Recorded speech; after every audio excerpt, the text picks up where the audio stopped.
Good evening, dear friends, dear students. All of you are welcome to this SSLC English second language.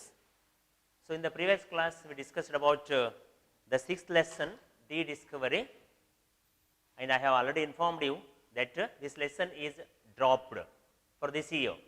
But the textual, grammar, and other activities are very important. They are very necessary to learn. Therefore, we have to learn.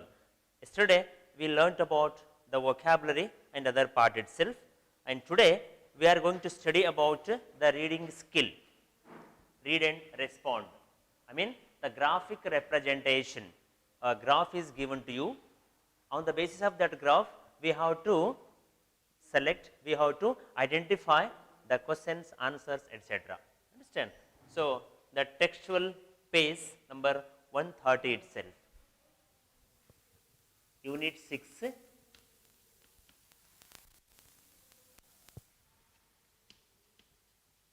textual activities.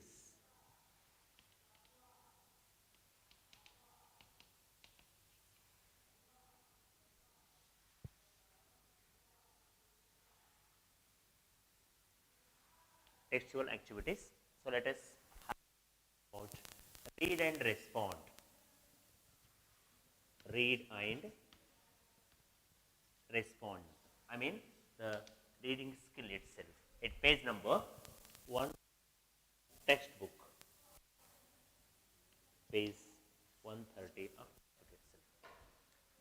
Okay, in the previous class, we came to know about the language function, seeking permission and expressing agreement. ಯಾವುದೋ ಒಂದು ಕಾರ್ಯ ಮಾಡ್ತಿರುವಾಗ ಅಥವಾ ನಾವು ಮಾತಾಡುವಾಗ ಏನು ಅಲ್ಲಿ ನಮ್ಗೆ ಯಾವುದೋ ಒಂದು ವಸ್ತು ಬೇಕಾಗಿರುತ್ತೆ, ಅವಾಗ ಅದನ್ನು ತಗೊಳ್ಳೋಕ್ಕಿಂತ ಮುಂಚೆ we have to take permission from the front person. ನಾವು ಅನುಮತಿ ಪಡ್ಕೊಳ್ಬೇಕಾಗುತ್ತೆ. ಅಂತಹ ಅನುಮತಿಗೋಸ್ಕರ ಎಂತೆಂಥ ವಾಕ್ಯಗಳನ್ನು ಬಳಸಬೇಕು ಅದನ್ನು ನಾವಿಲ್ಲಿ ನೋಡಿದ್ವಿ. Here in the page number 129 some of the quotations sentences are given here. How to use them while speaking. We should be very polite. ನಾವು ನಂಬರ್ ಆಗಿರಬೇಕು. ಸ್ವಲ್ಪ ನೋಡಿ. Seeking permission. May I come in sir? Allow me to have a look at it. Will you please? Can I sit here? If you don't mind, could I use your pen? If you don't mind, could I use your pen please? Like this. These are all called as the sentences of seeking permission. ಈ ವಾಕ್ಯಗಳನ್ನು ನಾವು ಬಳಸುವ ಮೂಲಕ ನಾವು ಅನುಮತಿಯನ್ನು ಕೇಳಬಹುದು.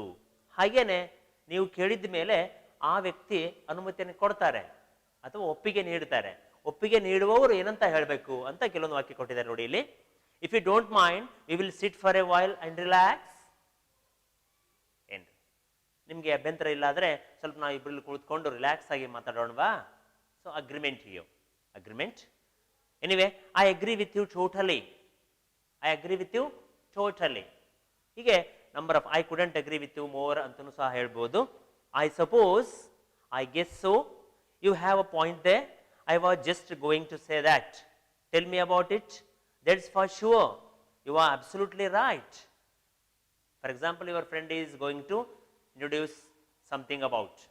At that time, if you are ready to accept that, what you have to say? ನಾವು ಅವಾಗ ಏನು ಹೇಳಬೇಕು ಗೊತ್ತಾ? You are absolutely right.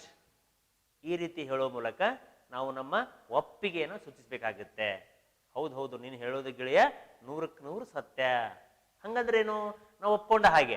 Understand? So absolutely, that's exactly how I feel, exactly, no doubt about that, it, etcetera. So these are all the sentences of seeking agreement, sorry, seeking permission and expressing agreement. Anyway, now let us have a glance, look over the graphs, read and respond. Observe the graph A. ಇಲ್ಲೊಂದು graph ಕೊಟ್ಟಿದ್ದಾರೆ, ಸ್ವಲ್ಪ observe ಮಾಡ್ಕೊಳ್ಳಿ. at page number 130, it gives the information about the number of students who are late to the class on the working days. ಇಲ್ಲೊಂದು ಶೈಕ್ಷಣಿಕ ಶಾಲೆಯ ಒಂದು ವರ್ಗ ಇದೆ. ಆ ವರ್ಗ ಒಂದು ವಾರದ ಸಂಪೂರ್ಣ ಒಂದು ಮಾಹಿತಿಯನ್ನು ಕೊಡ್ತಾ ಇದೆ.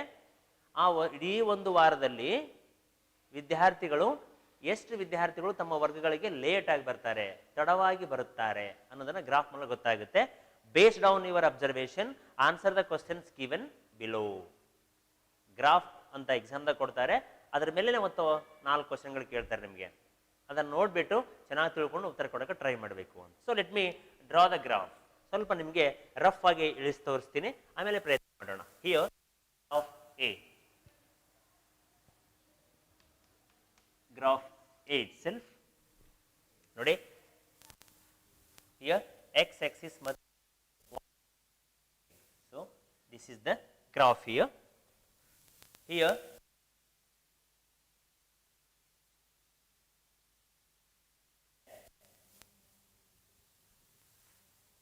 day 1 is the starting point, and then day 2, day 3, day 4, here day 5 ಅಂತ ಅನ್ಕೊಳ್ಳೋಣ.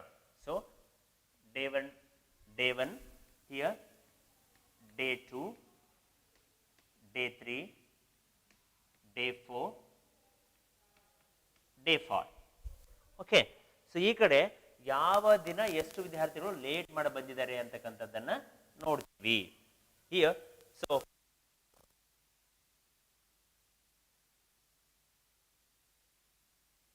5,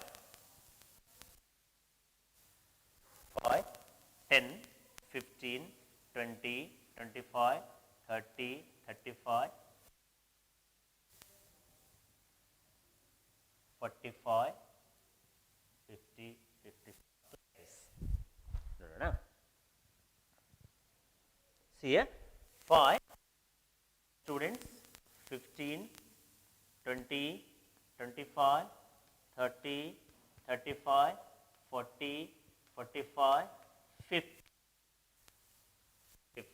Again 55 is also there. So this is the axis 0. ಇಲ್ಲಿ ನೋಡೋಣ. Here the days are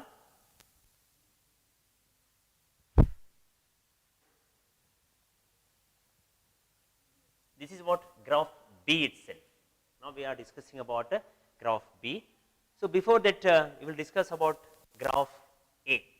Sorry, graph A first ನೋಡೋಣ. I am extremely sorry. First graph A ನೋಡೋಣ. ಅದಾ graph A is about the student who are late on the particular day itself. So from 0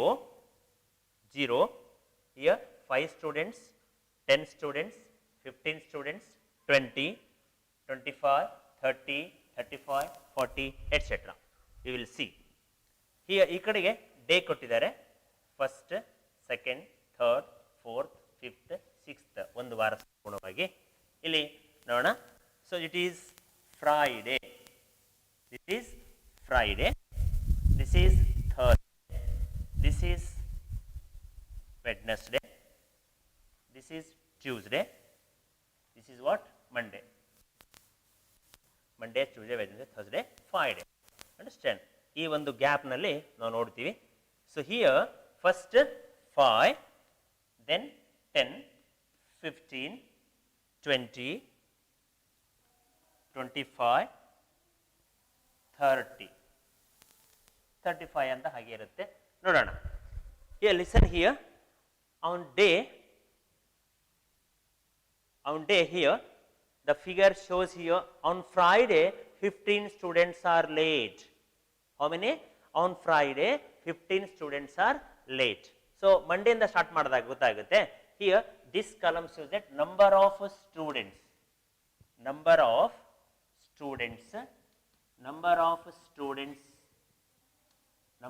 students late for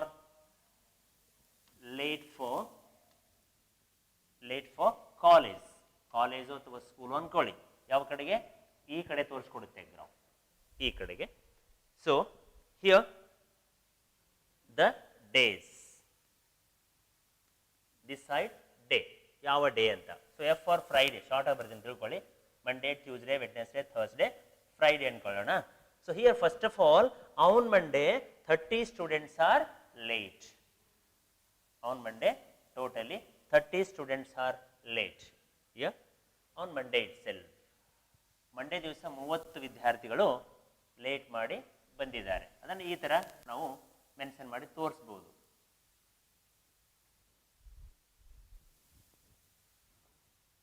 on Monday 30 students are late. So this we can show here 30. How many? 30 students. Next nodi, Tuesday 10 students are late. Here Tuesday, how many? 10 students. So this shows the Tuesday itself. Tuesday. ಗೆರೆ ಹಾಕೊಂಡ್ಬಿಡ್ರಿ ಈ ಥರ. So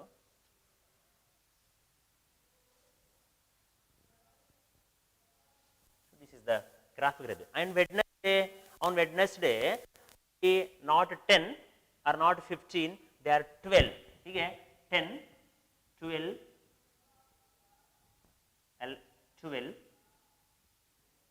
14, 15 ಅನ್ಕೊಳ್ಳೋಣ. So here, so maybe on Wednesday 12 students are late. Likewise, ಈ ಥರ mention ಮಾಡಿ ತೋರಿಸಿದ್ದಾರೆ.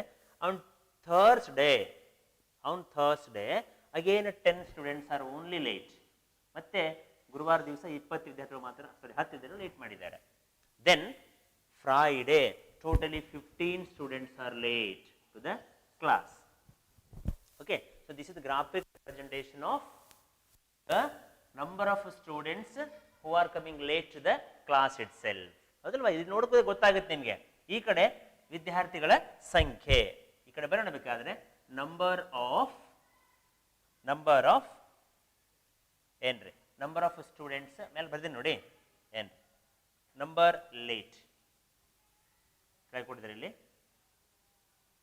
Number late. So ಒಟ್ಟಾರೆ ಇರುವಂಥ ವಿದ್ಯಾರ್ಥಿಗಳ ಸಂಖ್ಯೆ, ಈ ಕಡೆ ದಿನಗಳ ಸಂಖ್ಯೆ ಅಂತ. ಪ್ರಶ್ನೆಗಳು ನೋಡಿ. ಇವಾಗ ಇಲ್ಲಿ ಸ್ವಲ್ಪ ನಿಮ್ಗೆ ಐಡಿಯಾ ಬಂದಿರಬೇಕಲ್ಲ ವಿದ್ಯಾರ್ಥಿಗಳು ನೋಡಿ. On Monday totally 30 students are late. On Tuesday 10 and Thursday also 10. Wednesday 12 ಅನ್ಕೊಳ್ಳೋಣ. And Friday 15 students. The questions are here likewise ನೋಡಿ. The very first question, the same number of students are late on 2 days. Which days are they? ಏನ್ರಿ questions on the basis of graph. ಎಕ್ಸಾಮ್ನಲ್ಲಿ ಹಿಂಗೆ ಕೇಳ್ತಾರೆ. The question number 1 answer ಮಾಡಕ್ಕೆ try ಮಾಡಿ. Graph ನೋಡ್ಕೊಂಡ್ಬಿಟ್ಟು ಏನಂತ ನೋಡಿ. The same number of students are late on 2 days. Which days they are? ಯಾವುದೋ 2 ದಿನಗಳಂದು ಸೇಮ್ ನಂಬರ್ ಅಂದ್ರೆ ಸಮಾನ ವಿದ್ಯಾರ್ಥಿಗಳು ತಡವಾಗಿ ಬಂದಿದ್ದಾರೆ. ಆ ದಿನಗಳು ಯಾವ್ಯಾವು? Tuesday and Thursday. What is the answer here? ಏನ್ರಿ? On Tuesday and Thursday. On Tuesday and Thursday, the same number of students,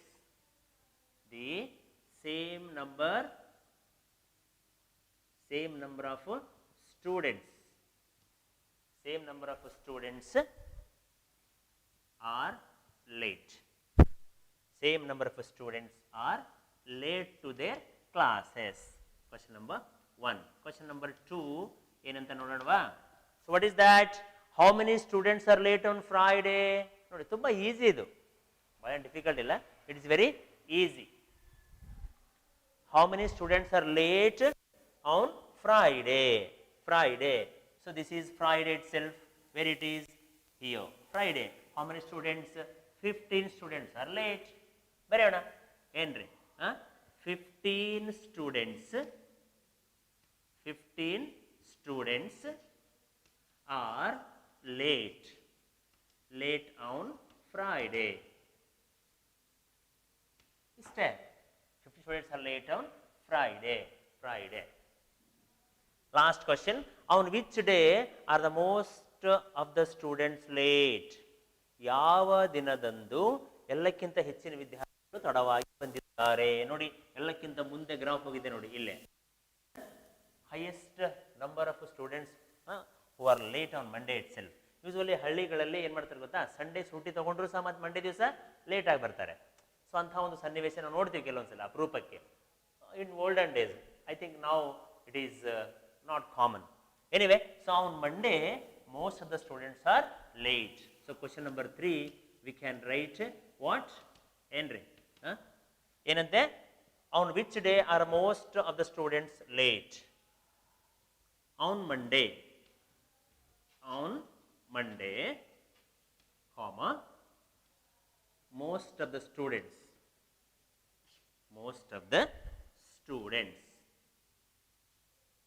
are late. So this is called as read and respond. Read andre just watch and response.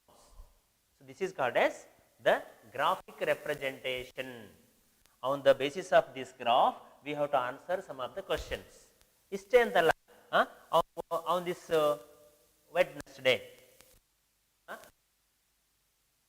ದಿವಸ ಎಷ್ಟು ಮಕ್ಕಳು data ಬಂದಿದ್ದಾರೆ ಅಂತ ಪ್ರಶ್ನೆ ಮಾಡಿ ಏನ್ರಿ what does it show ಅಂತ ಅನ್ಬೋದು. ಸೊ ಈ ಥರ ಪ್ರಶ್ನೆಗಳನ್ನ ಕೇಳ್ತಾರೆ ವಿದ್ಯಾರ್ಥಿಗಳೇ. So please take down, carry on. So this is graph A.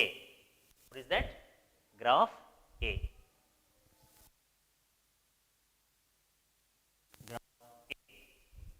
Now let us go to graph B, that is task 2.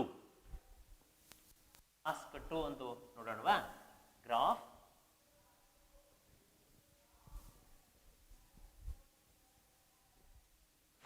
read and respond, graph 2.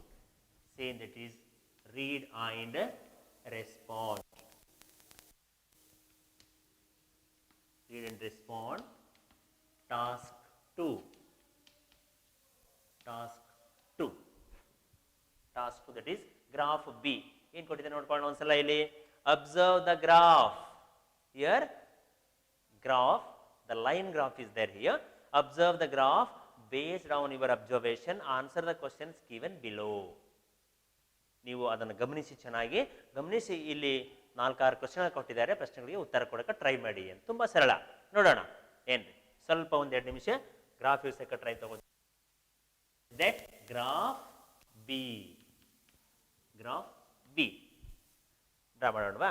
So here on one side, ಒಂದು ಕಡೆಗೆ ಮತ್ತೆ Axis ಮತ್ತು Y Axis ಅಂತ ಮಾಡ್ತಿಲ್ಲ ನೀವು ಮ್ಯಾಥಮೆಟಿಕ್ಸ್ನಲ್ಲಿ. Here books red. ಈ ಕಡೆ ಭಾಗಕ್ಕೆ ಎಷ್ಟು ಬುಕ್ಸ್, ಇಬ್ಬರು ವಿದ್ಯಾರ್ಥಿಗಳ ಮಧ್ಯೆ ಒಂದು ಕಾಂಪಿಟೇಷನ್ ಇದೆ. The competition is on the basis of reading of books. How many books the students are going to read? The 2 students are in the competition. They are Basava and Emily. ಅವರಿಬ್ಬರ ಮಧ್ಯೆ ಯಾರು ಚೆನ್ನಾಗಿ ಓದ್ತಾರೆ, ಓದುವಂಥ ಶೈಲಿ ಹೇಗಿದೆ, ಅದನ್ನು ಗ್ರಾಫ್ ಮೂಲಕ ನಾವು ರೆಪ್ರೆಸೆಂಟ್ ಮಾಡಬಹುದು.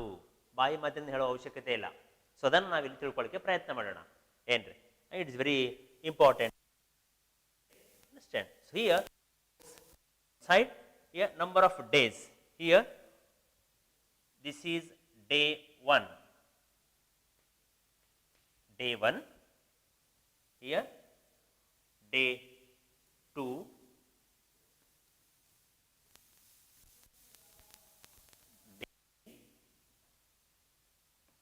Day 4.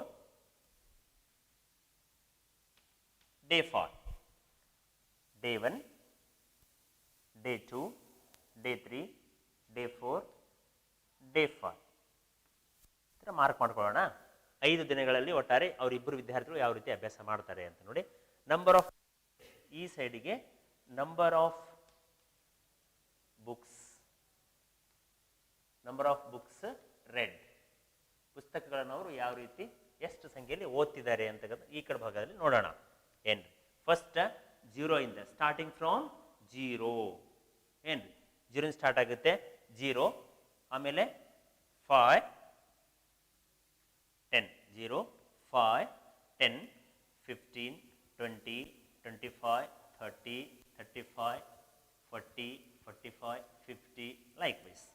5, 10, 15, 20, 25, 30, 35, 40, 45, 50, 55 ಇರಲಿ ನೋಡೋಣ. So this is the line itself, graph. 2 students are there ಏನ್ರಿ. Who? Basava and Emily. The competition is between 2 students here. Understand? Who? Basava and Emily. Emily ಅಂತ ಇಬ್ಬರು ವಿದ್ಯಾರ್ಥಿಗಳು ಅದಾರೆ ನೋಡೋಣ. So this side books read. ಪುಸ್ತಕ ಪುಸ್ತಕ ಓದ್ತಕ್ಕಂಥದ್ದು, ಎಷ್ಟು ಪುಸ್ತಕ ಓದ್ತಾ ಇದ್ದಾರೆ ಅನ್ನೋದನ್ನು ನೋಡ್ತೀವಿ. Books read. Okay, starting from 0, first day, day 1 ಅಂತ ನೋಡ್ಕೊಳ್ಳೋಣ. ಡೇ 1 ಇಲ್ಲಿಂದ ಸ್ಟಾರ್ಟ್ ಮಾಡೋದು. ಸೊ ದಿಸ್ ಈಸ್ ಡೇ 1 ಏನ್ರಿ, this is day 2, day 3, day 4, day 5 ಅನ್ಕೊಳ್ಳೋಣ. ಸೊ ಇಲ್ಲಿ ಬಸವ ವಿದ್ಯಾರ್ಥಿದ್ದು ಸ್ವಲ್ಪ ಡಾರ್ಕ್ ಲೈನ್ ತಗೊಳ್ಳೋಣ. ಬಸವಂದು ಸ್ವಲ್ಪ ಡಾರ್ಕ್ ಲೈನ್, ಎಮಿಲಿದು ಸ್ವಲ್ಪ ಲೈಟ್ ಸ್ಮಾಲ್ ಲೈನ್ ತಗೊಳ್ಳೋಣ, ಗೊತ್ತಾಗುತ್ತೆ ನಿಮಗೆ. Understand? So here first day it self only, here only 5 books are read by Basava, sorry Emily. Emily ಮೊದಲನೇ ದಿವಸ ಎಷ್ಟು ಪುಸ್ತಕ ಓದಿದಾಳೆ ನೋಡ್ರಿ, ಕೇವಲ 5 ಪುಸ್ತಕ. ಇಲ್ಲಿಂದ ಸ್ಟಾರ್ಟ್ ಮಾಡೋದು ಎಮಿಲಿದ್ದು ಏನ್ರಿ, ಇಲ್ಲಿವರೆಗೆ ಡೇ 2 ವರೆಗೆ. ಆಮೇಲೆ ಎರಡನೇ ದಿವಸಕ್ಕೆ ನೇರವಾಗಿ C red 50 books. On the second day only, Emily read 50 books. ನೋಡಿ, she read many more. 50 books, Emily. Understand? ಆಮೇಲೆ day 3, 25 books. ನೋಡಿ 25 ಬರೋಣ. Here day 3, where is it? Here. So day 3, 25. So again graph falls down. ಇಲ್ಲಿ ಬಂದು Emily ಇದ್ದಿದ್ದು. So whose it is? Emily. So on day 4, ನಾಲ್ಕನೇ ದಿವಸ Emily ಓದಿದ್ದು ಎಷ್ಟು ಗೊತ್ತಾ? She read and the books read is 40 books. 40 ಪುಸ್ತಕ ಓದಿದಾಳೆ. ಯಾರು? Emily. On what day? Day 4 itself. 4. So now graph increases to here. Understand? Small line ಇದಲ್ವಾ ಎಮಿಲಿದ್ದು. So it is a small line itself. Small. How much? There 40 number of books she has read. On 4th day. On 5th day she read how many? 30, 25. So 40 ಆದಮೇಲೆ again she read only 30 books. ಸ್ವಲ್ಪ ಕಡಿಮೆ ಆಗುತ್ತೆ, ಅಲ್ಲಿಂದ 30 ಪುಸ್ತಕಕ್ಕೆ ಬರ್ತಾ ಇದೆ. ಎಂದು 5ನೇ ದಿವಸ she read only 30 books. So again the graph falls here. So this is the graph of Emily. ಗೊತ್ತಾಯ್ತಾ ಏನ್ರಿ? ಇರ್ಲಿ ಇವಾಗ ನೋಡ್ರಿ. ಇವಾಗ ನಾವು coming to Basava's book, Basava's capacity of books reading. So what is that? Basava on the first day only he read 25 books. ಇಲ್ಲಿಂದ start ಮಾಡೋದು. ಮೊದಲನೇ ದಿವಸ ಅವನು 25 ಪುಸ್ತಕ ಓದಿದ್ದಾನೆ ಬಸವ. ಹಾಗಾಗಿ ಆಮೇಲೆ ಎರಡನೇ ದಿವಸ 30 ಓದಿದ್ದಾನೆ. ಅವನು day 2 here Basava. Just these 2 lines, dots. So ಸ್ವಲ್ಪ ದಪ್ಪ ಲೈನ್ ಇದ್ದು Basava. Understand? Basava read how many? 30 books on day 2. On day 2 itself. On day 3, again increasing order, who? He read 35 books. ಮತ್ತೆ ಕೇವಲ 5 ಪುಸ್ತಕ ಹೆಚ್ಚು ಓದ್ತಾ ಹೋಗಿದ್ದಾನೆ. ಅಲ್ಲಿಗೆ 35 ಪುಸ್ತಕ ಅವನು ಓದ್ಬಿಟ್ಟಿದ್ದಾನೆ. He read 35 books. So 35 books. Understand? Who? Basava. This is the line of Basava, graph of Basava, what you call. Day 3. Day 4 ನೋಡಿ, day 4 ಇಬ್ರು ಸೇಮ್ ಪುಸ್ತಕ ಓದಿದ್ದಾರೆ.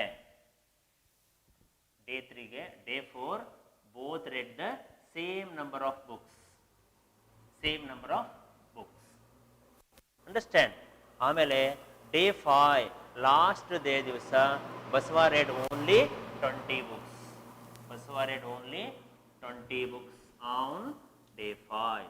So it falls down. ಕೊನೆಯ ದಿವಸ ಬಸವ ಸ್ವಲ್ಪ ಕಡಿಮೆ ಪುಸ್ತಕ ಓದಿದ್ದಾನೆ. ಸೊ ಒಟ್ಟು ಎಷ್ಟು ಪುಸ್ತಕ ಓದಿದ್ದಾನೆ ನೋಡಿ Basava? He read 25 books. So sorry, 20 books. It is is nothing but a beautiful graphic representation of the two students. They are Basava and Emily. ಈಗ ನೋಡ್ಕೊಳ್ಳೆ ಗೊತ್ತಾಗುತ್ತೆ ನಿಮಗೆ. So small line is of Emily's line and that dark bold line shows the number of books read by Basava himself. Understand? ಸ್ವಲ್ಪ ಎರಡು ತಿಳ್ಕೊಳ್ಳೋಕೆ try ಮಾಡಿ, confuse ಮಾಡ್ಕೋಬೇಡಿ. ಇಲ್ಲೂ ಬರೀತೇನೆ ನೋಡಿ, that is Basava. This is the line of Basava. Okay, here 25 books, here 50 books. ಏನ್ರಿ, ಇಲ್ಲಿ 30 ಪುಸ್ತಕ ಓದಿದ್ದಾನೆ, ಇಲ್ಲಿ 40 ಓದಿದ್ದಾನೆ, 35 ಓದಿದ್ದಾನೆ, ಇಲ್ಲಿ 40 ಓದಾರೆ ಇಬ್ರು, ಇಲ್ಲಿ 25. ಸೊ ಇಲ್ಲಿ ಎಷ್ಟಿದೆ ನೋಡಿ, it is 30 books. Here it is only 25 books. Understand? So this is the graphic. Here the 5 is 25. Irli. So now listen to the questions. ಸ್ವಲ್ಪ ಇದನ್ನ ಅಬ್ಸರ್ವ್ ಮಾಡಿ. Now listen to the questions here. The very interesting questions. First of all, fill in the blanks.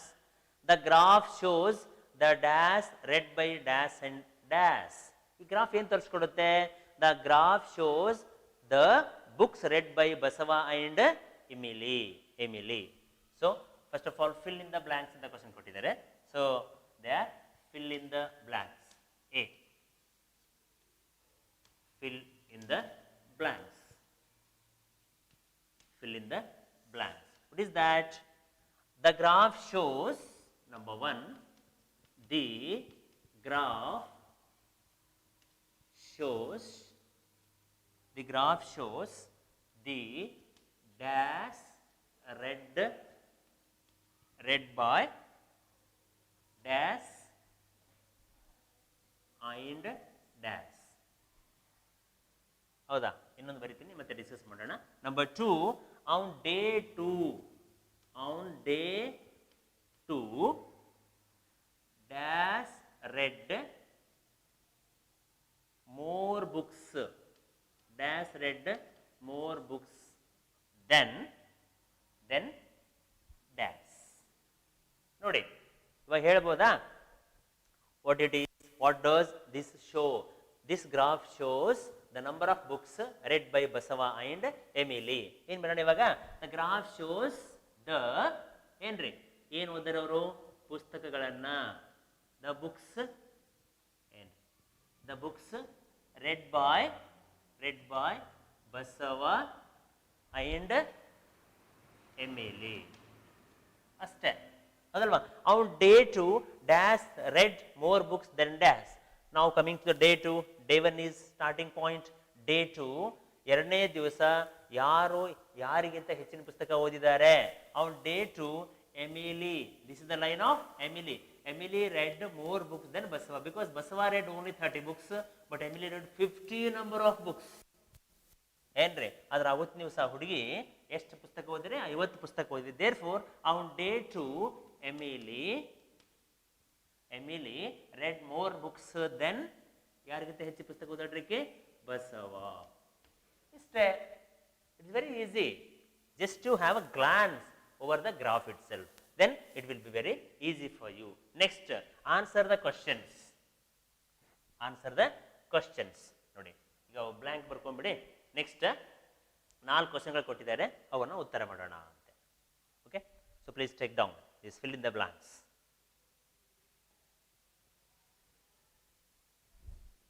Now be here, answer the questions. B, answer the following questions. Answer these questions. Answer. Text book nagala kottidare. That's why I am writing cursive itself here. Don't bother about that. Book nage idu ಸ್ವಲ್ಪ ನೋಡ್ಕೊಳ್ಳಿ. Question number 1. ನೋಡಿ, until the 4th day. What day? Day 1, day 2, day 3, day 4. 4ನೇ ದಿನದವರೆಗೆ. Until the 4th day, which student read books in an increasing order? ನೋಡಿ, 4ನೇ ದಿನದವರೆಗೆ ಇಬ್ಬರಲ್ಲಿ ಯಾವ ವಿದ್ಯಾರ್ಥಿ ಏರಿಕೆ ಕ್ರಮದಲ್ಲಿ ಪುಸ್ತಕಗಳನ್ನು ಓದಿದ್ದಾನೆ? ಹೌದಲ್ವಾ? ಓದಿದ್ದಾಳೆ. ನೋಡಿ, ಇಲ್ಲಿ ಹುಡುಗಿ ನೋಡಿ, ಎಮಿಲಿ ಹೀಗೆ ಹೋಗಿ ಸಡನ್ ಆಗಿ ಬಿದ್ದುಬಿಟ್ಟಿದೆ, ಕಡಿಮೆ ಓದಿದ್ದಾರೆ. ಮತ್ತೆ ಆಮೇಲೆ ಮತ್ತೆ ಇಬ್ರು ಸೇಮ್ ಆಗಿದ್ದಾರೆ, ಆದ್ರೆ ಏರಿಕೆ ಕ್ರಮದಲ್ಲಿ ಏನ್ರಿ first 25, second 30, 35, 40. So who is this man? The student is Basava. So easily answer ಮಾಡೋದಪ್ಪ. ಏನು ಇವಾಗ question number 1. What is that? Until the 4th day which student read books in an increasing order? ಏನ್ರಿ answer direct ಬರ್ತೀನಿ ನೋಡ್ರಿ, ಪ್ರಶ್ನೆ ನೋಡ್ಕೊಳ್ಳಿ. ಏನ್ರಿ until the 4th day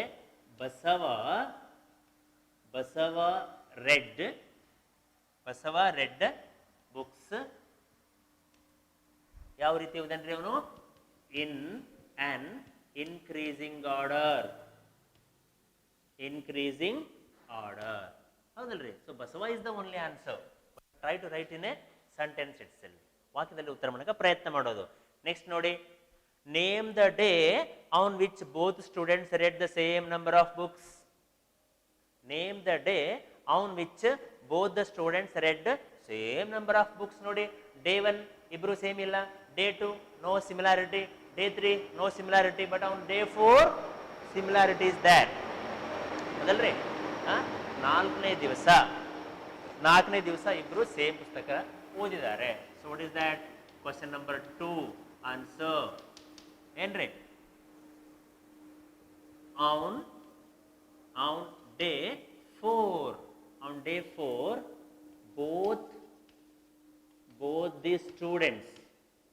both the students read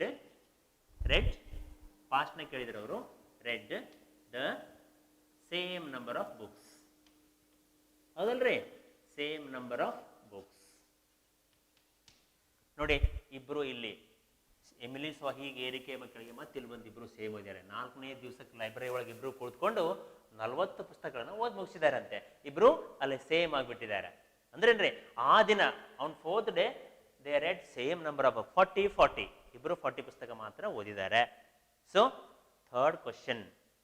understand? It is very beautiful question. Question number 3 itself. Answer.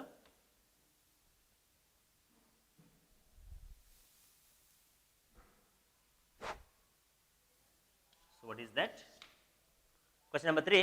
Name the day on which Emily read more number of books than Basava. ಏನ್ರಿ? Name the day. ನೋಡಿ, ಇಲ್ಲಿ ಇಬ್ರು same ಓದಿದ್ದು ಯಾವ ದಿನ ಐತ್ರಿ? ಯಾವ ದಿವಸ? ಡೇ 4 ಗಾತು. ಡೇ 4 ನೋಡಿ ಏನು? Name the days. ಸಾರಿ, 2 ದಿನ ಕೊಟ್ಟಿದ್ದಾರೆ. Name the days on which Emily read more number of books then Basava. ಬಸವನಿಗಿಂತ ಹೆಚ್ಚಿನ ಪುಸ್ತಕಗಳನ್ನು ಯಾವ ದಿನಗಳಂದು ಓದಿದ್ದಾನೆ? ಏನ್ರಿ? ಇನ್ನೊಂದ್ಸಲ ಓದ್ತೀನಿ ಕೇಳಿ. Name the days on which Emily read more number of books then Basava. ಯಾವ ದಿನಗಳಂದು ಎಮಿಲಿ ಹುಡುಗಿ ಬಸವನಿಗಿಂತ ಹೆಚ್ಚಿನ ಪುಸ್ತಕಗಳನ್ನು ಓದಿದ್ದಾಳೆ ಅಂತ ನೋಡೋಣ. ಇಲ್ಲಿ ನೋಡಿ, ಫಸ್ಟ್ ದಿವಸ ಎಮಿಲಿ ಹೆಚ್ಚಿಗಿಲ್ಲ, ಅವನ್ 2nd day. ಇಲ್ಲೊಂದು ದಿವಸ ಸಿಕ್ತು ನೋಡಿ, ಅವನ್ 2. ಆಮೇಲೆ ಮತ್ತೆ ಯಾವಾಗ್ರಿ? ಮತ್ತೆ ಡೇ 5. ಇಲ್ಲಿ ನೋಡಿ, this is Emily, this is Basava. Here on day 5 also Emily read more books then Basava ಇನ್ಸೆಲ್ಫ್.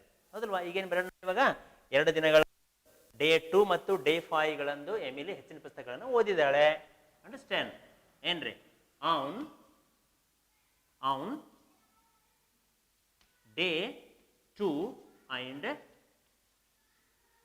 Day 5. on day 2 and day 5 Emily read more books than Basava.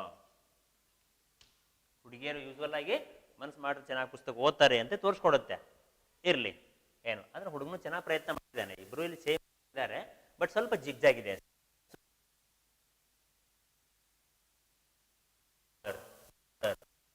ಬಿಟ್ರೆ ಮೊದಲ 4 ದಿನಗಳಲ್ಲಿ ಬಸವ ಚೆನ್ನಾಗಿ ಒಂದು ಸ್ವಲ್ಪ ಅಂತ ಒಳ್ಳೆಯ ಒಂದು ಸಡನ್ ಆಗಿ ಹೆಚ್ಚಿ ಓದ್ಬಿಟ್ಟು ಟಯರ್ಡ್ ಆಗಿ ಮತ್ತೆ ಕಡಿಮೆ ಈ ತರ ಮಾಡೋ ಸರಿಯಲ್ಲ, ಹೌದಲ್ವಾ? So every day we have to increase our reading habit. So that is shown by ಬಸವ ಹಿಯೋ. Understand? On day first he read 25 books, day to 30, 35, 40. ಏನ್ರಿ? 45 ಆಗಬೇಕಾಗಿತ್ತು, ಸ್ವಲ್ಪ ಕಡಿಮೆ ಆಗಿದೆ ಅಷ್ಟೇ ಇಲ್ಲಿ. ಬಟ್ 4 ದಿನಗಳ ನೋಡಿದಾಗ his style of reading is good, fair. Anyway, ಇಲ್ಲಿ ಅದರ ಟೋಟಲ್ ನಾವು ಗ್ರಾಫ್ ನೋಡಿದಾಗ ಇದೊಂದು ಕ್ವಶನ್ ಕೇಳ್ತಾರೆ ನೋಡಿ. Over a period of 5 days, ಇಡೀ 5 ದಿನಗಳಲ್ಲಿ, number 1, number 2, number 3, number 4, number 5, over a period of 5 days, who between the two had improved his or her reading habits better?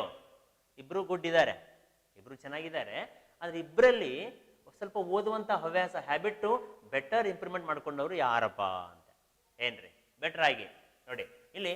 If you make the total of the number of books, the total number of books will be same. Here Emily, here increasing, decreasing, again she reaches but here, and finally she improves.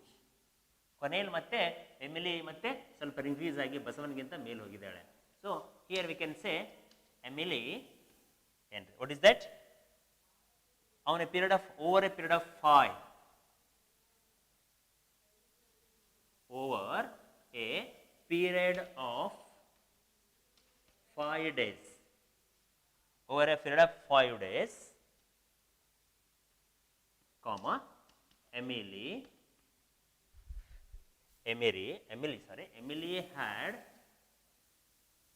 had better improved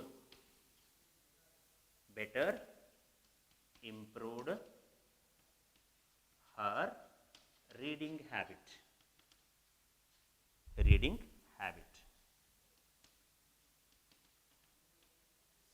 ಅಥವಾ Emily had improved her reading habit better ಅಂತ ಹೀಗೂ ಬರಿಬೋದು. Understand? So overall observation, what you think, here it is asked. Okay, so dear students, so this is very important for SSLC, PUC 1, PUC 2. In PUC level also the graphic representation is there for 5 marks to 10 marks. ದಯವಿಟ್ಟು ಇಂಥದ್ರಲ್ಲಿ ನಾವು careless ಮಾಡಬಾರ್ದು. ಹಾಗಾಗಿ so I hope you can understand the graphic representation and it's very easy.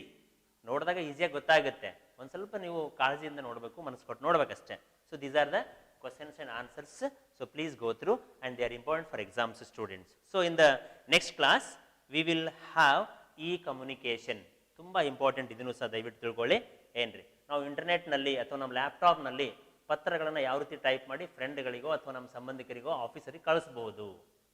That is called as e-communication. It's very easy process of modern days. Understand? So please ಅದರ ಬಗ್ಗೆ ಒಂದಿಷ್ಟು ತಿಳ್ಕೊಳ್ಳಿಕ್ಕೆ ಪ್ರಯತ್ನ ಮಾಡೋಣ. Then grammar is also there about simple, compound, complex sentences. Okay, so in the next class we will discuss about e-communication and simple, compound, complex sentences. Okay, thanks for watching, students.